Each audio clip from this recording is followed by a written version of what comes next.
આપણે અભ્યાસ કરીએ છીએ ચેપ્ટર નંબર 16 પાછળ તમે ભણી શકશો. એમાં આશા અંકો શું કહેવાય બધું આપણે મુદ્દો કરીશું. બરાબર. હવે શું અભ્યાસ આજનો જે આપણો મુદ્દો છે શું જે પાછળમાં આવે છે પાછળ માર્ગના જે અંકો છે અથવા તમે કહી શકો પાછળ માર્ગ અથવા તો અન્ય માર્ગ માર્ગની દિવાલની અંતર કરે છે. દિવાલની અંતર કરે છે. આજનો આપણો આટલો જ મુદ્દો છે. અને તમારી થિયરી પરીક્ષામાં પૂછવા માટે આ મુદ્દો મોસ્ટ આઈએમપી ગણાય છે. આકૃતિ સાથે. બરાબર. પાછળ માર્ગ અને માર્ગની દિવાલની અંતર રચનાનું વર્ણન કરો. ક્લિયર? શું તમે શું ભણવાનું છે પેલા જોઈ લો. હવે પાછળ માર્ગ એટલે આ સમજી લો કે આને નળી છે. એના પછી આ જગ્યા છે. એના પછી નાનું આંતરડું આવશે. એના પછી મોટું આંતરડું આવશે. તો આખો પાછળ માર્ગ કહેવાશે. તો આ અન્નનળીની દિવાલ, જઠરની દિવાલ, નાના અને મોટા આંતરડાની દિવાલ. એ દિવાલમાં કેટલા સ્તરો છે એનું આપણે આજે અભ્યાસ કરવાનો છે. આ રીતે ખાલી આ પાતળી લીટી દોરી છે ને કે આને આપણે કહીએ છીએ દિવાલ. આ તમારો પાછળ માર્ગ છે. હવે તમે અન્નનળીની દિવાલ કો, જઠરની કો, નાના અને મોટા આંતરડાની દિવાલ કો, તો એ દિવાલની અંતસ્થ રચના શું છે? એ દિવાલમાં કેટલા સ્તરો આવેલા છે? એ સ્તરનું કાર્ય શું છે? તે બધું આપણે આજે સમજવાનું છે. તેને આપણે કહીએ છીએ પાછળ માર્ગ અથવા અન્ન માર્ગની દિવાલની અંતસ્થ રચના. અન્નનળીની દિવાલની અંતસ્થ રચના, જઠરની, નાના અને મોટા આંતરડાની દિવાલની અંતસ્થ રચના અલગ અલગ નથી ભણવાની, બધી ભેગી જ છે. એટલે અન્નનળીથી લઈને કે બધા મતલબ કે આખા પાછળ માર્ગની જે દિવાલ છે બધાની દિવાલ કોમન છે, સરખી છે, થોડા નાના મોટા ફેરફારો સાથે. એટલે આપણે દરેકની અલગ અલગ દિવાલની અંતસ્થ રચના ભણવાની નથી, આપણે કોમન દિવાલની અંતસ્થ રચના ભણવાની છે. અન્ન માર્ગની દિવાલની અંતસ્થ રચના. બરાબર. હવે આ જે મેં પાતળી લીટીની આ લાઈન દોરી છે ને અસલમાં એ લાઈનની અંદર એટલે કે અન્ન માર્ગની દિવાલ એમાં 4 સ્તરો જોવા મળે છે. અન્ન માર્ગની દિવાલ કેટલા મુખ્ય સ્તરો ધરાવે છે? 4 સ્તરો ધરાવે છે. હવે આપણે એના નામ લખી દઈશું કે 4 સ્તરો કયા કયા છે. બરાબર. ચલો હું આ નળીને આમથી આમ કટ કરું છું, આ જઠરને આ રીતે આમ કટ કરું છું, અથવા તો નાના કે મોટા આંતરડાને આમ કટ કરું છું. કટ કરીને પછી આમ કાઢીને આમ જોઉં છું એની દિવાલમાં. ઓકે, તો એની જે દિવાલ છે એ દિવાલમાં મને 4 સ્તરો જોવા મળે. કેટલા સ્તરો જોવા મળે? 4. બરાબર ને? ઓકે.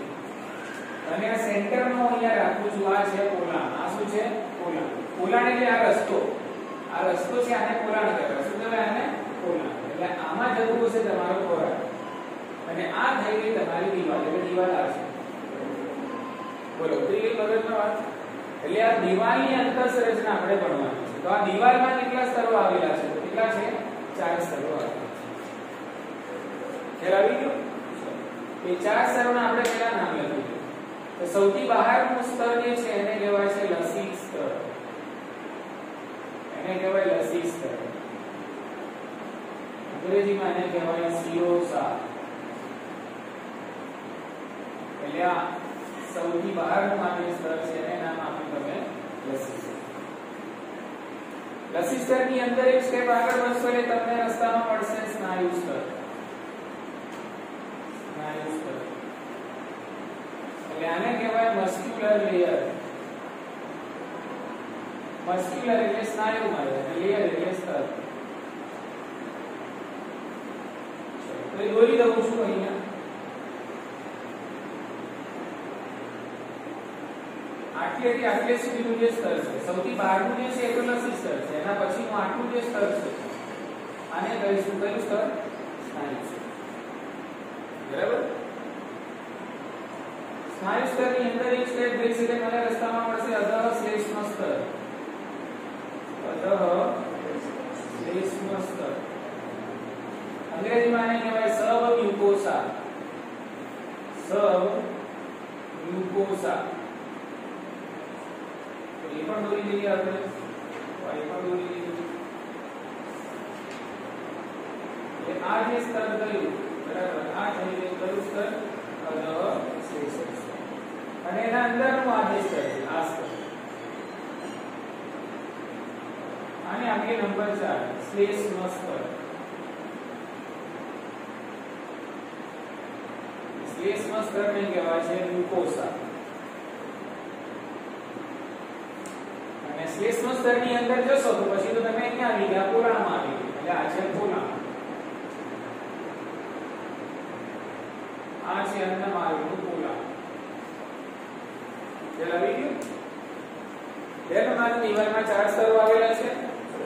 ક્રમમાં યાદ રાખવાનું, બહારથી અંદર, અંદરથી બહાર. લસી સ્તર, સિરોસા કહેવાય ને, સ્નાયુ સ્તર, મસ્ક્યુલર લેયર, અધઃશ્લેષ્મ સ્તર, સબમ્યુકોસા, શ્લેષ્મ સ્તર, મ્યુકોસા. ક્રમ યાદ રાખવાનો, અંદરથી બહારનો ક્રમ આ થશે, બહારથી અંદરનો ક્રમ આ થશે. કેટલા સ્તરો છે એનો આપણો 4 યાદ રાખશું. ચલો વન બાય વન આપણે સમજીએ દરેકને, દરેકમાં શું આવેલું છે, શું કામ કરે છે, આપણે વાત પૂરી થઈ જાય. ચલો સૌથી પહેલા આપણે લસી સ્તર વિશે સમજી લઈએ. તો લસી સ્તર જેવું દેખાય છે એવું આપણે એની તારીખમાં પહેલા લખી શકીએ કે ભાઈ એ અન્નમાર્ગની દિવાલની સૌથી કેવું સ્તર છે? સૌથી બહારનું સ્તર છે. હવે બહારનું સ્તર સામાન્ય રીતે રક્ષણાત્મક જ હોય. બહાર જે વસ્તુ હોય સામાન્ય રીતે શું કરતી હોય? રક્ષણ કરતી હોય. ચલો હવે આ જે લસી સ્તર છે એ શાનું બનેલું છે? લસી સ્તરની અંદર તમને જોવા મળશે પાતળું મેસોથેલિયમ. પાતળું મેસોથેલિયમ વત્તા એમાં તમને કેટલીક જોવા મળશે સંયોજક પેશી. કેટલી સંયોજક પેશી તમને એમાં જોવા મળે છે. બસ વાત પૂરી થઈ ગઈ. કોના વિશે? લસી સ્તર. હવે આ પાતળું મેસોથેલિયમ જે છે, મેસોથેલિયમ શું છે? મેસોથેલિયમને કહેવાય છે અંતરંગ અંગોનું અધિચ્છદ. અંતરંગ અંગો એટલે કયા અંગો? આંતરિક અંગો. અન્નનળી, જઠર, આંતરડું બધા કેવા કહેવાય? અંતરંગ અંગો કહેવાય. બરાબર ને? તો આવા અંતરંગ અંગોનું અધિચ્છદ, અંતરંગ અંગોનું અધિચ્છદ. તો અંતરંગ અંગોના અધિચ્છદને કહેવાય છે મેસોથેલિયમ. શું કહેવાય? મેસોથેલિયમ. છે અધિચ્છદ પેશી બરાબર, પણ અંતરંગ અંગોનું આ જે અધિચ્છદ છે એ પ્રમાણમાં પતલું હોય છે. એને મેસોથેલિયમ તરીકે ઓળખવામાં આવે છે. એટલે લસી સ્તર આ સૌથી બહારની બાજુ આ જે સ્તર છે એની વાત છે. આ સ્તરમાં શું છે? તો આ સ્તરમાં પાતળું મેસોથેલિયમ અને કેટલીક સંયોજક પેશી આવેલી હોય છે. સૌથી બહારનું છે ને રક્ષણાત્મક ક્રિયા કરતું હોય છે. ઈઝી. ચલો એની નીચે જઈએ. તો લસી સ્તરની અંદર શું છે? સ્નાયુ સ્તર. તો તે લસી સ્તરની નીચે આવેલું છે એમ પણ કહેવાય, અથવા તો તે અધઃશ્લેષ્મ સ્તર અને લસી સ્તરની વચ્ચે આવેલું છે, તે અધઃશ્લેષ્મ સ્તરની ઉપર આવેલું છે. બરાબર, આવી ગમે તે રીતે આપણે લખી શકીએ. બરાબર, એ બધા કોમન મુદ્દા છે, એના ઉપર આપણે બહુ પ્રકાશ નહીં પાડીએ, એટલે આપણે આપણી બુદ્ધિથી પણ લખી શકીએ છીએ. હવે આ સ્નાયુ સ્તર છે ને, એમાં પાછા બે પ્રકારના સ્નાયુ આવેલા હોય છે. સામાન્ય રીતે બે પ્રકારના સ્નાયુ સ્તરમાં કેટલા પ્રકારના? બે પ્રકારના સ્નાયુ તંતુઓ ધરાવે છે. અને બે પ્રકારના સ્નાયુ તંતુઓમાં એક હોય છે વર્તુળી સ્નાયુ તંતુ, અને જે બીજા છે એને કહીશું આપણે આયામ સ્નાયુ તંતુ. બરાબર, તો વર્તુળી સ્નાયુ તંતુઓ ક્યાં આવેલા છે? તો અંદરની તરફ. ક્યાં આવેલા હોય છે? અંદરની તરફ. અને આયામ સ્નાયુ તંતુઓ ક્યાં આવેલા હોય છે? તો બહારની તરફ. એટલે અંદર બહાર કરી આ સ્નાયુ સ્તર છે, એમાં પાછા બે ભાગ પાડી દઉં છું અહીંયા. સ્નાયુ સ્તરમાં મેં બે ભાગ પાડી દીધા ફરી. પેલા આવી ગયો આખું આ સ્નાયુ સ્તર છે. આખું શું છે? સ્નાયુ સ્તર. પણ આ બહારનું જે સ્નાયુ સ્તર છે એ કયા સ્નાયુ તંતુઓનું બનેલું છે? આયામ સ્નાયુ તંતુઓનું બનેલું છે. આને હું કહીશ આયામ સ્નાયુ સ્તર. આયામ સ્નાયુ સ્તર. અને અંદરનું જે સ્નાયુ સ્તર છે કયા પ્રકારના સ્નાયુ તંતુઓનું બનેલું છે? તો વર્તુળી સ્નાયુઓનું બનેલું છે. આને હું કહીશ વર્તુળી સ્નાયુ સ્તર. છે સ્નાયુ સ્તર જ છે. સ્નાયુ સ્તર બે પ્રકારના સ્નાયુઓનું બનેલું હોય છે, વર્તુળી અને આયામ. વર્તુળી અંદર હોય છે અને આયામ બહાર હોય છે. આના અંગોની અંદર એક ત્રીજા પ્રકારના સ્નાયુ તંતુઓ પણ જોવા મળે છે, જે છે ત્રાંસા. કેવા હોય છે? ત્રાંસા. ત્રાંસા એટલે ઓબ્લિક આ રીતના આડા હશે. તો કેટલાક અંગોમાં ત્રાંસા સ્નાયુ તંતુઓનું સ્તર પણ જોવા મળે છે. હવે એ કયું અંગ છે તો કદાચ પૂછાય તો યાદ રાખશો, જઠર. બરાબર? તો જઠરના સ્નાયુ તંતુ એટલે કે જઠરના જે સ્નાયુ સ્તર છે એની અંદર વર્તુળી પણ હોય છે, આયામ પણ હોય છે અને ત્રાંસા સ્નાયુ તંતુઓ પણ આવેલા હોય છે. જ્યારે બાકીના અંગોની અંદર ફક્ત શું હોય છે? વર્તુળી અંદરની બાજુ અને બહારની બાજુ આયામ. બોલો ઉપરીની મગજમાં વાત. હવે આ સ્નાયુ સ્તર છે, આ જે સ્નાયુ સ્તર છે એનું કાર્ય શું છે? જ્યાં સ્નાયુ હોય ત્યાં સંકોચન હોય. બરાબર? એટલે સ્નાયુ સ્તરનું કામ શું હશે? ભાઈ આપણે ભણી ગયા કે અન્નનળીનું પરિસંકોચન થાય છે એટલે ખોરાક આગળ વધે છે. તો અન્નનળીની દીવાલનું સંકોચન કોને આભારી છે? તો અન્નનળીની દીવાલનું સંકોચન સ્નાયુ સ્તરને આભારી છે. જઠરમાં ખોરાક આવે છે, જઠરની દીવાલનું પણ સંકોચન વિકોચન થાય એટલે જઠર રસ ખોરાકની સાથે મિક્સ થાય, મિક્સચરની માફક. એટલે આ સંકોચન કોના કારણે થયું? સ્નાયુ સ્તરના કારણે. એટલે જ્યાં સ્નાયુ સ્તર હશે ત્યાં શું હશે? સંકોચન. એટલે ખબર પડી કે ભાઈ આ બધી દીવાલ અન્નમાર્ગની દીવાલમાં સંકોચન પેદા કરવા માટે જવાબદાર છે સ્નાયુ સ્તર. સ્નાયુ સ્તર છે એનું પડીકું વળી હવે આપણે બધી આગળ અધઃશ્લેષ્મ સ્તર. તો સ્નાયુ સ્તરની અંદર અધઃશ્લેષ્મ સ્તર છે. અધઃશ્લેષ્મ સ્તર સ્નાયુ સ્તર અને શ્લેષ્મ સ્તરની વચ્ચે આવેલું છે, શ્લેષ્મ સ્તરની ઉપર આવેલું છે. બરાબર? આવી બધી રીતે આપણે લખી શકીએ છીએ. અધઃશ્લેષ્મ સ્તર સાનું બનેલું છે? બહુ અગત્યનું છે. આ અધઃશ્લેષ્મ સ્તર છે. આ જે હિસ્સો છે માની લો કે આ છે અધઃશ્લેષ્મ સ્તર. તો અધઃશ્લેષ્મ સ્તરમાં શું હોય છે? યાદ રાખજો, આનું બંધારણ પૂછાય છે. અધઃશ્લેષ્મ સ્તરમાં હોય છે રુધિર વાહિનીઓ વત્તા લસિકા વાહિનીઓ, લસિકા વાહિનીઓ વત્તા ચેતાઓ વત્તા શિશિર સંયોજક પેશીનું જાળ.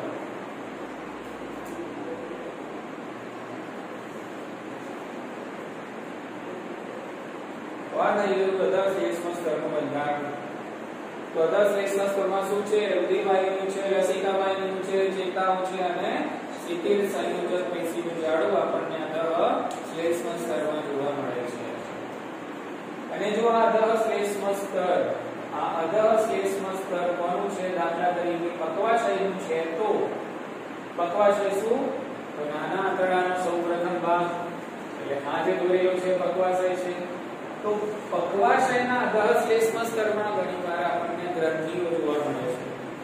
પક્વાશયનું અધઃશ્લેષ્મ સ્તર ગ્રંથિઓ ધરાવે છે. હા, પક્વાશયનું અધઃશ્લેષ્મ સ્તર શું ધરાવે છે? ગ્રંથિઓ ધરાવે છે.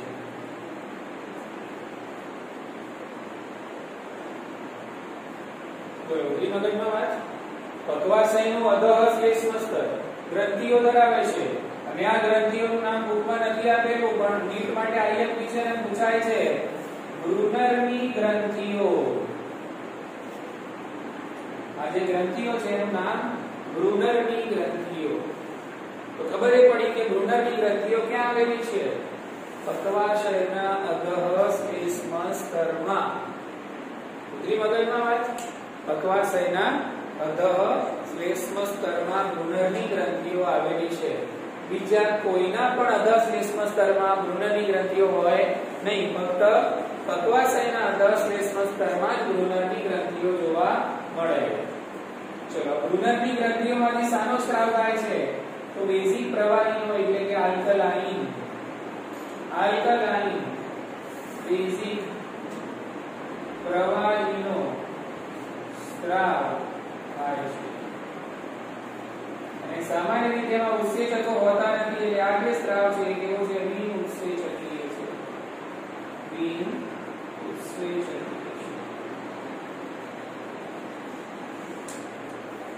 બોલો, આટલી ખબર પડી ગઈ? તો એક આ બ્રુનરની ગ્રંથિ વાળો મુદ્દો બહુ જ અગત્યનો છે, નીટમાં અવારનવાર પૂછાય છે. એના પછી સૌથી અંદરનું સ્તર જેને આપણે કહીએ છીએ શ્લેષ્મ સ્તર.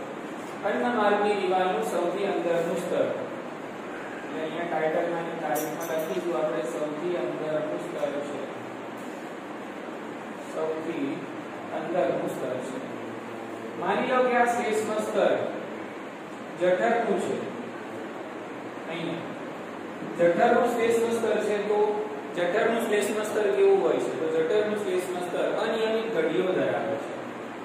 હાઈ જઠરનું શ્લેષ્મ સ્તર આવી રીતે હશે. શું જોવા મળશે તમને? અનિયમિત ઘડીઓ જોવા મળશે. બોલો ખ્યાલ આવી ગયો?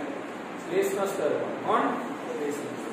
ઓકે, તો જઠરનું શ્લેષ્મ સ્તર શું ધરાવે છે? તો જઠરનું શ્લેષ્મ સ્તર છે એ અનિયમિત ઘડીઓ ધરાવે છે.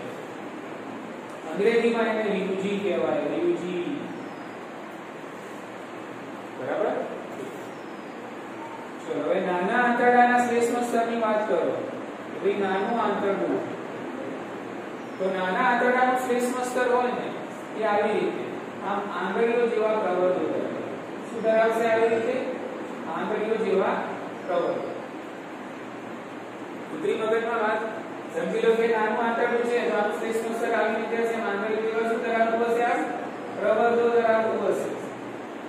બરાબર? તો નાના આંતરડાનું શ્લેષ્મ સ્તર છે એ આંગળીઓ જેવા પ્રવર્તો ધરાવે છે. અને આંગળીઓ જેવા પ્રવર્તોને રસાંકુરો કહે છે. રસાંકુરો. અંગ્રેજીમાં આને કહેવાય વિલાય. વિલી કહો તો પણ ચાલે. ખ્યાલ આવી ગયો? તો નાના આંતરડાના શ્લેષ્મ સ્તર આંગળીઓ જેવા પ્રવર્તો ધરાવે છે, જેને રસાંકુરો કહે છે. અને આ રસાંકુરોના કોષો, રસાંકુરોમાં જે કોષો આવેલા છે, સમજી લો કે આ એક પ્રવર્ત અહીંયા. બરાબર? આ પ્રવર્ત જે છે એના કોષો સમજી લો કે આ એના કોષો છે. આ પ્રવર્ત અને આ કોષો છે. બરાબર? તો આ કોષોમાંથી પણ પ્રવર્તો નીકળે આવી રીતે. આ કોષોમાંથી પણ શું નીકળે આવી રીતે? પ્રવર્તો નીકળે. ખ્યાલ આવી ગયો? રસાંકુરોના કોષોમાંથી પણ પ્રવર્તો નીકળે છે. કે કોષોમાંથી પ્રવર્તો. તો રસાંકુરોના કોષોમાંથી જે નીકળતા પ્રવર્તો છે સૂક્ષ્મ રસાંકુરો. એને શું કહેવાશે? સૂક્ષ્મ રસાંકુરો. એટલે અંગ્રેજીમાં એને કહેવાય માઇક્રોવિલાય. માઇક્રો એટલે સૂક્ષ્મ અને રસાંકુરો એટલે વિલાય. ખ્યાલ આવી ગયો? તો જઠરનું શ્લેષ્મ સ્તર અનિયમિત ઘડીઓ ધરાવે છે. નાના આંતરડાનું શ્લેષ્મ સ્તર આંગળીઓ જેવા પ્રવર્તો ધરાવે છે, જેને રસાંકુરો એટલે વિલાય કહે છે. અને એ રસાંકુરોના કોષો પણ પાછા પ્રવર્તો ધરાવે છે, જેને સૂક્ષ્મ રસાંકુરો કહે છે. ક્લિયર? હવે આ પ્રકારના આંગળીઓ જેવા પ્રવર્તો નાના આંતરડામાં પણ જોવા મળે છે અને મોટા આંતરડામાં પણ કેટલીક જગ્યાઓમાં જોવા મળે છે. પણ નાના આંતરડામાં પ્રમાણ વધુ હોય, મોટા આંતરડામાં પ્રમાણ ઓછું હોય. બરાબર? પણ આપણી બુકમાં આપેલું છે પ્રમાણે ક્યાં જોવા મળે છે? નાના આંતરડામાં જોવા મળે છે. ઉતરી મગજમાં વાત. તો અનિયમિત ઘડીઓ બનાવવાનું અને આંગળી જેવા પ્રવર્તો બનાવવાનું શું મતલબ છે? તો આના કારણે શું થાય? શોષણ સપાટીના વિસ્તારમાં વધારો થાય. સપાટીના ક્ષેત્રફળમાં શું થાય? વધારો થાય. દાખલા તરીકે લાઈનમાં આમ સીધી સીધી આમ જવા દો, એના કરતા આમ આડી અવળી જવા દો તો આ સપાટીનો વિસ્તાર કેવો થઈ ગયો? વધી ગયો. એટલે અનિયમિત ઘડીઓના કારણે આ જે રસાંકુરો અને સૂક્ષ્મ રસાંકુરો છે એના કારણે શું થાય છે? તો એના કારણે શોષણ સપાટીના વિસ્તારમાં શું થયું ભાઈ? વધારો થયો. શોષણ સપાટીના વિસ્તારમાં વધારો થાય છે. બોલો ખ્યાલ આવી ગયો? ચલો હવે આ જે રસાંકુરો છે આંગળી જેવા પ્રવર્તો, એની રચના સમજી લઈએ. બરાબર? એ શું કહેવા માંગે છે?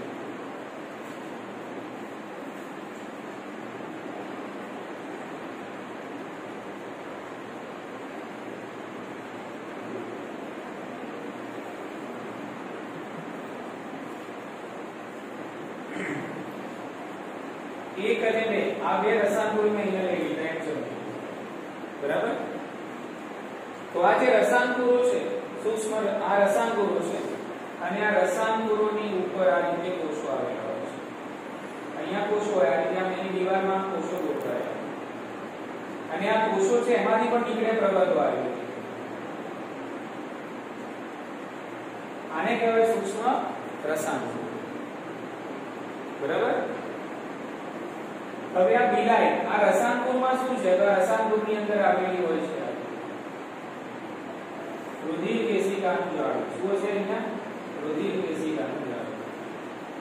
રસાંકુરો શું ધરાવે છે? તો રસાંકુરો છે રુધિર કેશિકાઓ ધરાવે છે. બીજું રસાંકુરોમાં કઈ આવેલું છે? તો આ રસાંકુરોમાં બીજું આવેલું છે એક મોટી લસિકા વાહિની. શું જોવા મળશે? એક મોટી લસિકા વાહિની. અને આ મોટી લસિકા વાહિનીને કહેવાય છે પયસ્વિની. અંગ્રેજીમાં ને કહેવાય લેક્ટિયલ્સ. યાદ રાખવાનું કે રસાંકુરમાં શું છે? આ જે આંગળીનું પ્રવર્ત છે ને આમાં શું છે? તો આમાં હોય છે રુધિર કેશિકાઓ, ધમનિકાઓ અને શિરિકાઓ હોય છે. અને બીજું શું હોય છે? રસાંકુરોમાં મોટી લસિકા વાહિની હોય છે સ્પેશિયલ ચોક્કસ પ્રકારની. અને લસિકા વાહિનીને કહેવાય પયસ્વિની લેક્ટિયલ. અંગ્રેજીમાં કહેવાય એને લેક્ટિયલ. એટલે પયસ્વિની શું છે? રુધિર વાહિની છે ના. બરાબર. પયસ્વિની રુધિર વાહિની નથી. પયસ્વિની તો લસિકા વાહિની. એટલે રસાંકુરોમાં રુધિર વાહિનીઓ પણ હોય છે, એનું જાડું પણ હોય છે રુધિર વાહિનીઓ, અને એક મોટી લસિકા વાહિની પણ હોય છે જેને પયસ્વિની કહેવાય છે. અંગ્રેજીમાં એને લેક્ટિયલ્સ કહે છે. પયસ્વિનીનું આગળ કાર્ય આપણે સમજીશું. તો પયસ્વિની શાના માટે જવાબદાર છે? તો આ પયસ્વિની છે ખોરાકની અંદર રહેલા જે લિપિડના અણુ છે તો લિપિડનું શોષણ કરવા માટે. શાના માટે? લિપિડનું શોષણ કરવા માટે. કારણ કે લિપિડ પાણીમાં આદ્રાવ્ય હોય છે એટલે લિપિડ પહેલા સીધું શોષણ થઈને રુધિરમાં ના જાય. લિપિડ શોષણ થઈને પહેલા લસિકામાં જાય. એટલે શામાં જશે? લસિકા વાહિનીમાં જશે અને પછી રુધિરમાં જાય. જ્યારે કાર્બોદિત અને પ્રોટીન ક્યાં જાય? રુધિરમાં સીધા ભળી જાય શોષણ થઈને. પણ લિપિડ તમારે અહીંયા પોલાણમાં તમારા ખોરાકમાં લિપિડ હોય ને તો એ લિપિડનું પહેલા પાચન થશે અને પાચન થઈને લિપિડ ક્યાં જશે? પયસ્વિનીમાં જશે. ક્યાં જશે? પયસ્વિનીમાં. આ રુધિર વાહિનીઓમાં નહીં જાય. રુધિર વાહિનીઓમાં તો શું જશે? પ્રોટીન અને લિપિડ જશે શોષણ થઈને. કારણ કે આ તો પોલાણ છે, આમાં તો તમારો ખોરાક જઈ રહ્યો છે. અહીંયા ખોરાક જઈ રહ્યો છે અને ખોરાકની અંદર લિપિડના ઘટકોનું શોષણ કરવા માટે ચોક્કસ પ્રકારની એક લસિકા વાહિની છે જેને પયસ્વિની તરીકે ઓળખવામાં આવે છે અને જે રસાંકુરોમાં જોવા મળે છે. ઉતરી ગઈ મગજમાં વાત? હવે જો આ બે રસાંકુરો છે, બે રસાંકુરોની વચ્ચે તળિયે મધ્ય ભાગમાં તમને આ નાના ખાડા જેવી રચના જોવા મળે છે. બે રસાંકુરોની વચ્ચે તળિયે ખાડા જેવી રચના દેખાય છે. એક નાનકડી ગુહા બને છે. આને કહેવાય લીવર કણની ગુહા. કોની ગુહા? લીવર કણ. લીવર કણ. લીવર કણ. કણ આ રીતે આપકો લખા છે કણની ગુહા. અંગ્રેજીમાં કહેવાય ક્રિપ્ટ ઓફ લીવર કણ. ક્રિપ્ટ અહીંયા આ રીતે નામ. ક્રિપ્ટ એટલે નલિકા જેવી રચના, ખાડા જેવી રચના, ગુહા જેવી રચના. ક્રિપ્ટ ઓફ લીવર કણ. લીવર કણ એમ.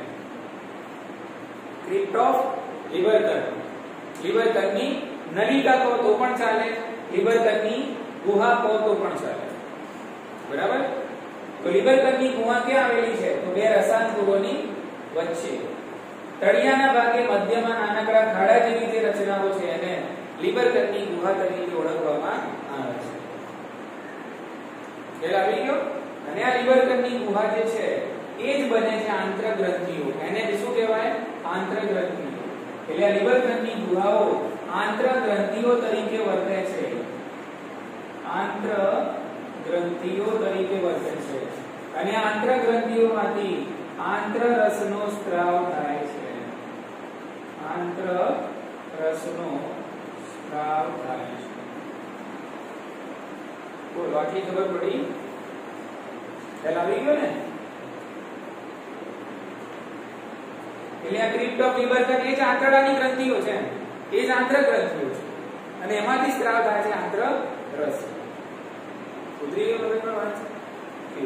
અને એનું સ્થાન યાદ રાખવાનું કે ક્યાં છે. લીવર કણની ગુહાઓની વ્યાખ્યા આપી હોય તો બે રસાંતરોની વચ્ચે તળિયાના ભાગે મધ્યમાં ખાડા જેવી જે રચનાઓ છે એને લીવરકરની ગુહાઓ તરીકે ઓળખવામાં આવે છે, જે આંતરડાની આંતરગ્રંથિઓ છે જેમાંથી આંતરરસનો સ્ત્રાવ થાય છે. ખ્યાલ આવી ગયો? ઓકે, ચલો હવે આ ગુહા જે છે ને એને હું આટલા ભાગને અહીંયા દોરું છું સમજવા માટે. આ જે આટલો ભાગ છે ને આટલો લીવરકરની ગુહા વાળો એને હું અહીંયા દોરું. આટલો જ ભાગ છે એને મેં ઝૂમ કરીને આ રીતે દોર્યો. ઓકે, તો એ ભાગની અંદર મને આ રીતે કોષો જોવા મળશે. ઘણા બધા પ્રકારના કોષો આવેલા હોય છે.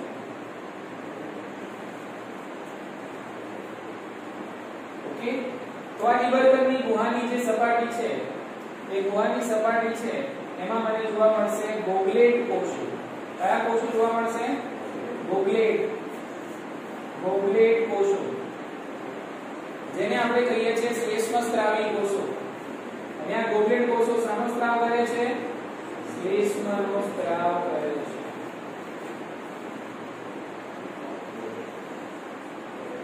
બરાબર?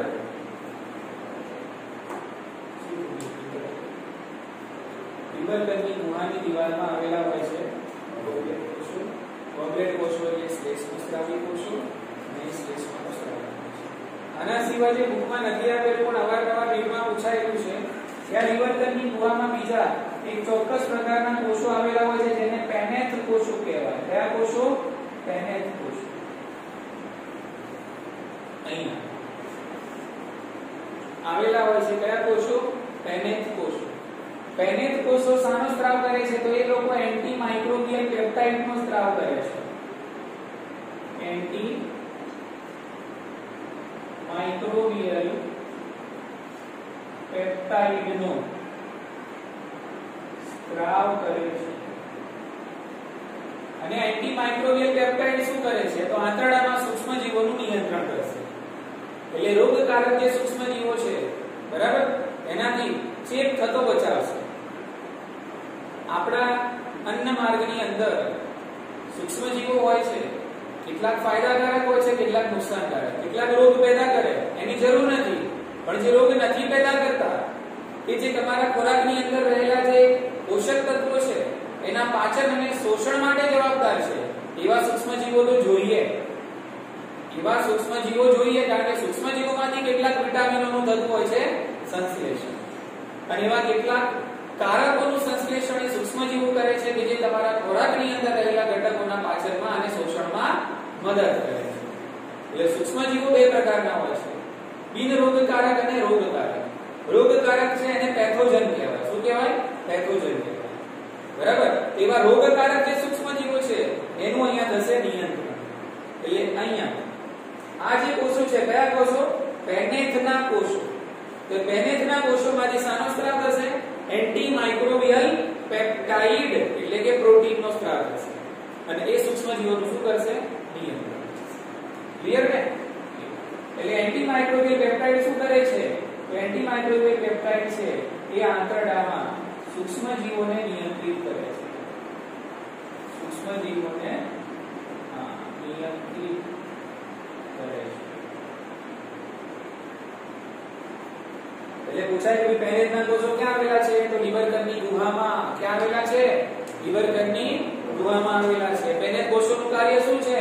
એન્ટી માઇક્રોબિયલ એટલે પ્રતિ સૂક્ષ્મજીવી. કેવા? પ્રતિ સૂક્ષ્મજીવી, સૂક્ષ્મજીવ વિરોધી પેપ્ટાઇડનો સ્ત્રાવ કરે છે, જેના કારણે રોગકારક સૂક્ષ્મજીવોનું નિયંત્રણ રહે છે. એટલે આપણને ચેપ લાગે નહીં. ઉતરી મગજમાં. એના સિવાય લીવરકરની ગુહામાં બીજા સ્ટેમ કોષો પણ જોવા મળે છે. આના વિશે બહુ ડિટેલમાં આપણે બહુ જવાની જરૂર નથી, આટલું યાદ રહે તો પણ ઘણું છે. શું હોય છે? બીજા સ્ટેમ કોષો પણ હોય છે. બરાબર? અને એના સિવાય પણ બીજા કોષો હોય છે કે જે આંતરરસનો સ્ત્રાવ કરે છે. બરાબર? કે જેમાંથી ઉત્સેચકોનો સ્ત્રાવ કરે છે. શાનો? ઉત્સેચકો. ખ્યાલ આવી ગયો? આટલે સુધી ખબર પડી ગઈ? હવે મુદ્દો તો પૂરો થઈ જાય છે. હવે નાનકડો ટોપિક બીજો બાકી છે. જે રીતે આપણે અહીંયા જોયું ને, ભ્રૂણની ગ્રંથિ એક્સ્ટ્રા ટોપિક કહેવાય નાનકડો. પછી પેનેથના કોષો એક્સ્ટ્રા ટોપિક કહેવાય. બરાબર? તો એવી રીતે નાનકડી એક્સ્ટ્રા મુદ્દો નીટની અંદર પૂછાતો હોય છે. બરાબર? તો એ મુદ્દાનું નામ છે પેયર્સ પેચિસ. પેયર્સ પેચિસ. પેચિસ એટલે ટુકડા જેવું. પેયર્સ પેયર્સ આ રીતે લખાય છે પેયર્સ. Payers apostrophe S. એ પેયર વૈજ્ઞાનિકનું નામ છે. એને આ નાના નાના ટુકડા જેવી રચનાઓ શોધેલી છે. તો આ પેયર્સ પેચિસ ક્યાં આવેલા હોય પહેલા તો યાદ રાખો. તો પેયર્સ પેચિસ આ નાના આંતરડાનો છેલ્લો ભાગ અને છેલ્લો ભાગ એને આપણે કહીએ છીએ શેષાંત્ર. શું કહીએ છીએ? શેષાંત્ર. તો શેષાંત્રના અધઃ શ્લેષ્મ સ્તરમાં હોય. અધઃ શ્લેષ્મ સ્તરમાં યાદ રાખો. પેયર્સ પેચિસ ક્યાં આવેલા હોય? તો શેષાંત્રના અધઃ શ્લેષ્મ સ્તરમાં. જે રીતે પક્વાશયના અધઃ શ્લેષ્મ સ્તરમાં શું છે? બ્રુનરની ગ્રંથિઓ છે. એવી જ રીતે અહીંયા શેષાંત્રના અધઃ શ્લેષ્મ સ્તરમાં હોય છે પેયર્સ પેચિસ. પેયર્સ પેચિસ શું છે? તો પેયર્સ પેચિસ છે એ લસિકા પેશી નો જથ્થો છે. એટલે લસિકા પેશી અહીંયા નાના નાના છૂટા છૂટા ટુકડાઓ સ્વરૂપે આપણને જોવા મળે. સમજો, અહીંયા ધ્યાન રાખો. બરાબર? આ પોલાણ છે, આ શ્લેષ્મ સ્તર છે, આ અધઃ શ્લેષ્મ સ્તર છે, આ અધઃ શ્લેષ્મ સ્તર. તો અધઃ શ્લેષ્મ સ્તરમાં આવી રીતે આ નાના નાના વર્તુળાકાર રીતે રચનાઓ દોરી રહ્યો છું ને. આ કોનું શ્લેષ્મ અધઃ શ્લેષ્મ સ્તર છે? શેષાંત્ર. કોનું છે? એટલે શેષાંત્રના અધઃ શ્લેષ્મ સ્તરમાં આવી રીતે નાના નાના ટુકડાઓ સ્વરૂપે આવેલો છે લસિકા પેશીનો જથ્થો. એટલે પેયર્સ પેચિસ એક પ્રકારની શું છે? લસિકા પેશી છે. પેયર્સ પેચિસ શું છે? લસિકા પેશીના ટુકડાઓ છે, જથ્થાઓ છે. બરાબર છે?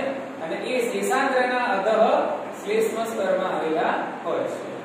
અને લસિકા પેશીનું કામ તો એક જ છે, રોગ પ્રતિકારકતા. શું કામ હોય છે આનું? રોગ પ્રતિકારકતા. એટલે સૂક્ષ્મ જીવોના ચેપથી રક્ષણ કરે છે. બોલો, ખ્યાલ આવી ગયો ને? પેયર્સ પેચિસનું પણ કામ આ છે, ચેપથી રક્ષણ કરવાનું. ચેપથી રક્ષણ કરે છે. બોલો, એ મગજના વાત ખ્યાલ આવી ગયો ને? એક આ પેયર્સ પેચિસ વાળો મુદ્દો યાદ રાખો. પેયર્સ પેચિસ શું છે? તો પેયર્સ પેચિસ શેષાંત્રના અધઃ શ્લેષ્મ સ્તરમાં આવે લસિકા પેશીના નાના નાના ટુકડાઓ છે. બરાબર? અને લસિકા પેશી રોગ પ્રતિકારકતા એટલે કે ચેપથી સૂક્ષ્મ જીવોથી રક્ષણ કરે છે. સમજી લો કે કારણ કે શેષાંત્ર કેવી વસ્તુ છે? નાના આંતરડાનું શેષાંત્ર.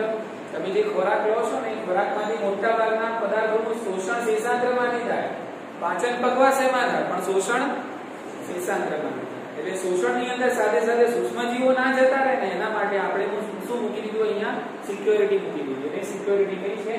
પેયર્સ પેચિસ. એટલે અહીંયાથી બધા શોષાઈને આમ જતા હશે ને, એટલે આમાં સૂક્ષ્મજીવો છે. તો સૂક્ષ્મજીવો છે એનું કામ તમામ કરી દેશે કોણ? પેયર્સ પેચિસ. એટલે સૂક્ષ્મજીવો તમારા બ્લડની અંદર જઈ શકશે. ખોરાક તો જશે, સૂક્ષ્મજીવો ત્યાં રોક કરી દેશે. તમારી ટિકિટ છે. બોલો, પેલા આવી ગયો ને? તો આટલા મુદ્દા યાદ રાખવાના તમારે. આની અંદર પાછળ માર્ગની અને માર્ગની અંતસ્થ પ્રશ્ન છે. જે એક્સ્ટ્રા મુદ્દા આપણે અહીંયા કવર કર્યા બધા લીટમાં પૂછાઈ ગયેલા છે, એટલા માટે આપણે એટલું બહાર ગયા. ક્લિયર ને? એટલા મુદ્દા તમારે નોટ ડાઉન કરી લેવા. આજે આપણે આટલું